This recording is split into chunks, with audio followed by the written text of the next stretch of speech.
Oh iya, ada satu hal. Hidayah itu terkadang ada orang tidak menginginkan hidayah, tapi dapat hidayah. Sekali lagi ini adalah seolah-olah tidak ada sebab. Contoh begini, contoh ini. Ada di zaman Nabi Shallallahu Alaihi Wasallam, ya, ada seseorang, siapa itu namanya itu? Orang ahli ruqyah, orang yang biasa menyembuhkan penyakit, ya. Intinya dia adalah orang yang biasa menyembuhkan penyakit. Itu beliau mendengar orang-orang kafir itu, orang-orang kafir Quraisy itu mengatakan, Muhammad itu gila, Muhammad itu, ya.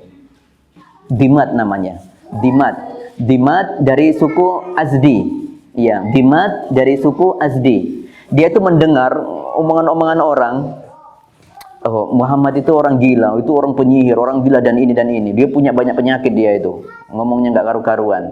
Padahal yang diomongkan adalah firman Allah. Ini orang penasaran, ini kok bisa Muhammad ini terkenal sekali, kata Dimat. Saya mau menemui dia, saya tak tawari untuk kesembuhan padanya. Sehingga datanglah dia menemui Nabi Muhammad SAW. Dia tidak ada keinginan masuk Islam. Dia percaya dengan omongan orang-orang bahwasanya Muhammad itu Sallallahu Alaihi Wasallam adalah orang gila, orang yang ngaku-ngaku Nabi begitu. Tidak ada keinginan ke sana mau masuk Islam, itu tidak ada. Tiba-tiba ketika bertemu dengan Nabi Sallallahu Alaihi Wasallam, beliau mengatakan, "Hei Muhammad." Ya, karena dia tidak menganggap Nabi, maka Nabi memanggilnya langsung, "Wahai Muhammad, saya dengar Anda gila." Coba gimana kalau kita diampir ya? Sama misalnya, Mas, saya dengar ente gila. Ente menyampaikan ini di masjid seperti ini. Itu tentu menyakitkan hati itu ya. Ini Nabi Muhammad tidak merespon apa-apa ya. Nabi Muhammad dikatakan itu, "Wahai Muhammad, aku dengar kau gila dan aku ini adalah orang yang biasa menyembuhkan penyakit. Boleh aku tawarkan untuk menyembuhkan penyakitmu itu?" Apa kata Nabi Muhammad SAW? Tidak marah. Dia mengatakan, "Innal hamdalillah nahmaduhu wa nasta'inuhu wa nastaghfiruh. Man yahdihillah fala mudhillalah." Tahu artinya tadi ya? Segala puji bagi Allah. Kita memuji Allah. Kita meminta pertolongan kepada Allah. Kita memohon ampun kepada Allah. Barang siapa yang Allah kehendaki petunjuk padanya, maka tidak akan ada satupun makhluk yang bisa menyesatkannya. Dan barang siapa yang Allah sesatkan dia, maka tidak akan ada satupun makhluk yang bisa memberikan petunjuk meskipun sedikit pun. Setelah mendengar itu tadi, Dimat Al-Azdi, "Wahai Rasulullah, a'id kalimatik haula'i." Coba ulangi lagi perkataan itu yang kau ucapkan tadi, wahai Nabi Muhammad. Diucapkan lagi.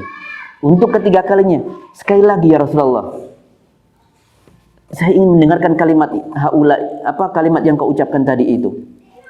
Maka setelah itu, asyhadu anna Muhammadar Rasul, asyhadu annaka Muhammadan Rasulullah. Tadi rencananya mau menyembuhkan orang gila. Ternyata masuk Islam, hidayah begitu besar dari Allah.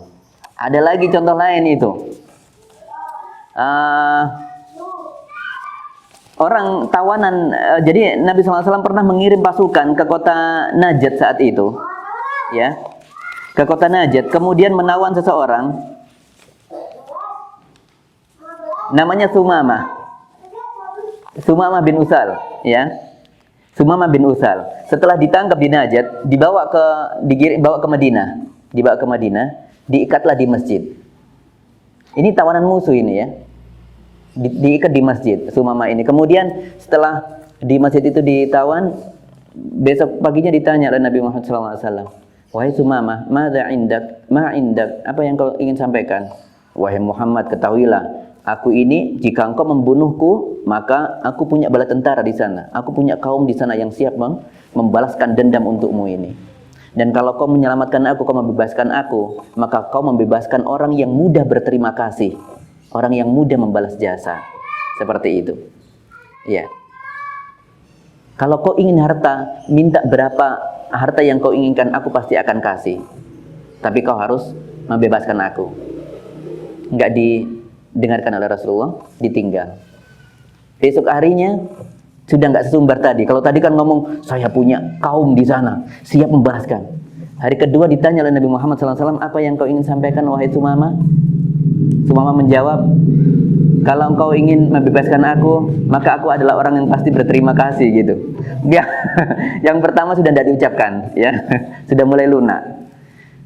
Didiamkan oleh Rasulullah. Hari yang ketiga ditanya lagi, "Madza indak ya Sumama?" Apa yang mau kau katakan wahai Sumama? Seperti yang kemarin ya Rasulullah. Semakin pendek. maka Rasulullah membebaskan langsung. Wahai sahabat-sahabat, tolong bebaskan ini. Tanpa harta, tanpa apapun. Sudah bebaskan dia sebebas-bebasnya. Ia kemudian lari ke perkebunan, kemudian mencari tempat untuk mandi, datang ke Rasulullah lagi. Ternyata nggak pulang ke Najd, kembali ke Masjid Nabawi, kembali nemuin Masjid Nabi Muhammad SAW dan mengatakan, asyhadu annaka Muhammadan Rasulullah. Saya beriman, saya bersaksi engkau adalah utusan Allah. Sekarang ini, kalau dulu saya menganggap engkau adalah manusia yang paling aku benci di dunia ini, sekarang engkau adalah orang yang paling aku cintai di dunia ini. Kalau sebelumnya Madinah ini adalah kota yang paling aku benci di dunia ini, sekarang kota ini adalah kota tercinta dariku. Ini orang tawanan, tidak ada niatan masuk Islam, tetapi dia karena diikat di Masjid Nabawi, di tiangnya, dia melihat apa yang dilakukan Nabi, bermajelis ilmu, sholat jamaah, karakter Nabi dan para sahabatnya sudah dibaca semuanya. Jadi diikat di Masjid Nabawi bisa masuk Islam. Nanti cari orang yang belum dapat hidayah, ikat di masjid ya.